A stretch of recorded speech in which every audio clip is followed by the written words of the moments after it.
नमस्कार दोस्तों, आप सभी का स्वागत है आपके अपने चैनल मिस्ट्रीज ट्यूब पर। शुरू करते हैं अपनी आज की कहानी को। संतोष 22-24 साल का मजबूत जवान लड़का एक ट्रक का ड्राइवर था।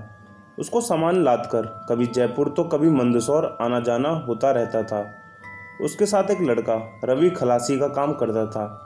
उस दिन भी इन्होंने कोटा से मंदसौर का कोई सामान ट्रक में भरा और निकल पड़े सुबह सुबह। संतोष को पान खाने का बहुत शौक था, तो उसने रास्ते से एक पान मुंह में डाल लिया और एक जोड़ा बांधवा कर अपनी जेब में रख लिया। सुबह का सुहाना मौसम और खाली सड़क। संतोष मस्ती में गुनगुनाता सर पर गाड़ी दौड़ा रहा था। अब ये लोग एक घने निर्जन जंगल से गुजर रहे थे कि अचानक तेज आवाज के साथ गाड़ी का पिछला टायर फट गया। संतोष ने गाड़ी साइड लगाई और रवि से जैक निकालने को कहा।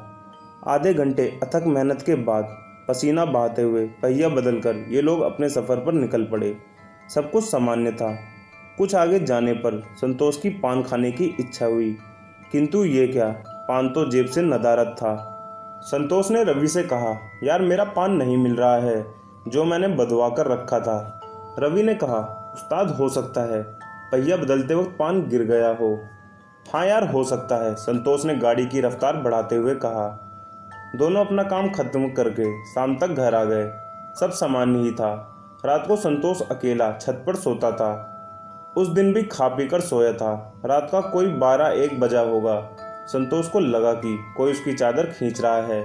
अभी ये कुछ समझ भी नहीं पाया था कि तभी एक सुरीली आवाज़ आई, उठो जी, एक पान नहीं खिलाओगे? मीठा पान। संतोष ने एक झटके से आंख खोल दी। एक बहुत सुंदर लड़की उसकी खटिया पर पैरों की ओर बैठी मुस्कुरा रही थी। संतोष के तो हाथ पैर कांप गए उसे देखकर। कौन हो तुम? उसका हलक सूख गया, जबान तालू से चिपक कर रह गई। वह अनजाने भय से बदहवास होकर चीखने की कोशिश करने लगा, किंतु उसकी चीखें उसके गले में ही घुटकर रह गई और संतोष बेहोश हो गया। सुबह उठकर उसे लगा कि रात को उसने एक डरावना सपना देखा होगा और वह अपने सामान्य दिनचर्या में लग गया। किंतु उसे लगा कि आज उसकी तबीयत कुछ खराब है, शायद उसे बुखार हो रहा था। किंतु संतोष अपने काम में लगा रहा।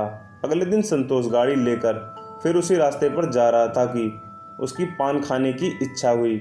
उसने जेब से पान निकालकर उसका कागज उतारा ही था कि एक आवाज़ सुनी, अकेले खाओगे जी, मुझे नहीं दोगे? एक मधुर हंसी गूंज गई। उसने पलटकर देखा तो वही रात वाली लड़की उसके साथ हाथ पसारे बैठी थी। संतोष डरकर सिहर गया और हड़बड़ाहट में पान उसके हाथ से नीचे गिर गया। वह ये नहीं देख पाया कि यह वही जगह थी जहां इन्होंने टायर बदला था।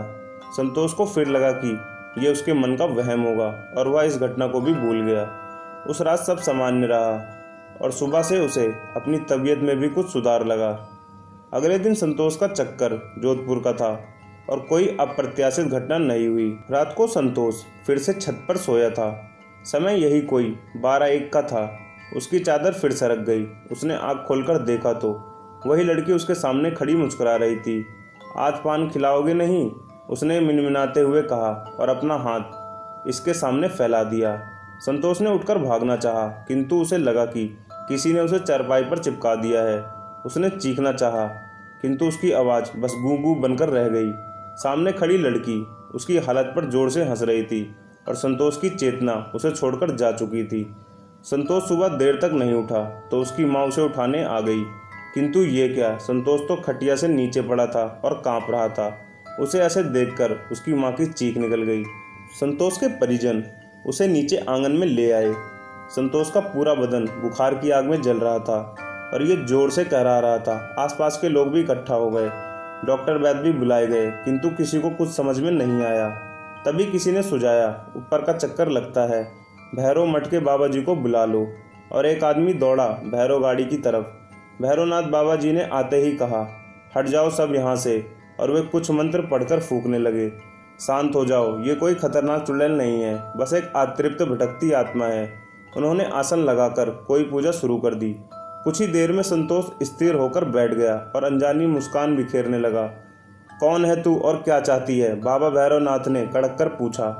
कुछ नहीं, कुछ भी नहीं, मैं किसी को सताने नहीं आई। मुझे इन्होंने उस दिन पान खिलाया था, बस उसी के मीठे स्वाद के लालच में यहाँ आ गई। एक दिन और इन्होंने पान खिलाया, उसके बाद मुझे भूल गए। उसके मुंह से पतली आवाज़ निकली और संतोष लड़की की तरह हंसने लगा। कौन है तू? बाबा जी ने फिर पूछा। मैं डगराहा गांव की लड़की हूँ, अपने पति के साथ मोटरसाइकिल पर ससुराल जा रही थी। रास्ते में हमने मुंह में मीठा पान डाला था। हम लोग अपनी मंजिल पर जा रहे थे कि एक ट्रक ने हमें कुचल दिया। बस तभी से मैं उस स्थान पर भटक रही हूँ। उस दिन इन्होंने पान खिलाए तो मुझे बहुत अच्छा लगा और मैं इनके साथ आ गई। संतोष लड़की की आवाज़ में बोला। ऐसे किसी को परेशान करना ठीक है क्या? बाबा जी ने कड़क कर पूछा और धुने में लोबान डाल दिया, जिससे उस आत्मा को कष्ट होने लगा। मुझे छोड़ दो और मुझे जीने दो, मैं किसी को नहीं सताती। संतोष के मुंह से पतली आवाज़ में निकला और वह सुबकने लगा। अच्छा बोल, तुझे क्या चाहिए? हाँ, उसके बाद कभी परेशान किया तो समझ ले जला दूंगा तुझे, भैरवनाथ जी ने पूछा। बस पान, नए कपड़े और श्रृंगार, उसने मिनमिनाते हुए कहा। ठीक है, तेरे स्थान पर दे देंगे, अब यहाँ मत आया करना कभी। चल नाक रगड़ और वचन दे, बाबा जी ने कहा। संतोष ने नाक रगड़ी और हाथ उठाकर कहा, मैं अब कभी नहीं आऊँगी। इसी के साथ संतोष सामान्य होने लगा। संतोष की माँ ने 2 जोड़े लहंगे, ओढ़नी, पूरे 101 मीठे पान और श्रृंगार का सारा सामान उस स्थान पर रखवाया जहाँ संतोष का पान गिरा था। संतोष अब इस रास्ते से भूलकर भी कभी नहीं गुजरता और जब भी उस लड़की को याद करता है तो सिहर जाता है। तो दोस्तों, आज की कहानी यहीं खत्म होती है। कहानी पसंद आई हो तो चैनल को सब्सक्राइब और वीडियो को लाइक जरूर करें। मिलते हैं एक और रोचक वीडियो के साथ। तब तक के लिए आप सभी को मेरा नमस्कार।